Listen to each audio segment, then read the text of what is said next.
नमस्कार मित्रांनो, हे पहा आपण आता कपाशीमध्ये आंतरपीक हे उडीद लावलं होतं. हे पहा आता हे उडीद हे पाहत आहे.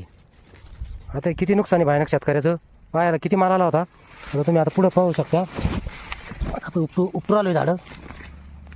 हे पहा आता याला सगळे मोड आली. हे दिसत असेल तुम्हाला. शेंगा याला एकदम लदबद आहे. तर अजून हे पहा आपण उपटू आलो याला. हे पहा बघू शकता तुम्ही आता किती भयानक आहे शेतकऱ्याचं नुकसान झालं अतिवृष्टीमुळं. हे तुम्ही प्रत्यक्ष डोळ्यानं पहा. हे पहा मूग एकदम चांगलं येलं होतं, पण सगळे मोड फुटले याला. हे पहा कसा जगन शेतकरी. हे बघू शकता प्रत्यक्ष असं काही नाही. याला माल एकदम चांगला आला होता. पूर्ण शेंगा काळ्या झाल्या. हे पहा याला उगून आलं आहे सगळं. आणि कसा शेतकरी जगन.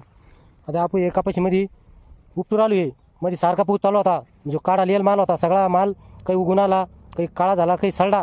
भुईमुगाचं तसंच झालं, उडीद मूग याचं बी तसंच झालं. शेतकऱ्याचं भयानक नुकसान झालं. तरी शासनानं थोडीफार फुलाची पाकळी शेतकऱ्याला मदत द्यायला पाहिजे अशी शेतकऱ्याकडून अपेक्षा आहे. कारण नुकसान तर भयानक आहे, इतकं काही सरकार देऊ शकत नाही, पण थोडंफार का आहे ना शेतकरी जगन अशा हिशोबानं शासनानं शेतकऱ्याकडे लक्ष द्यायला पाहिजे.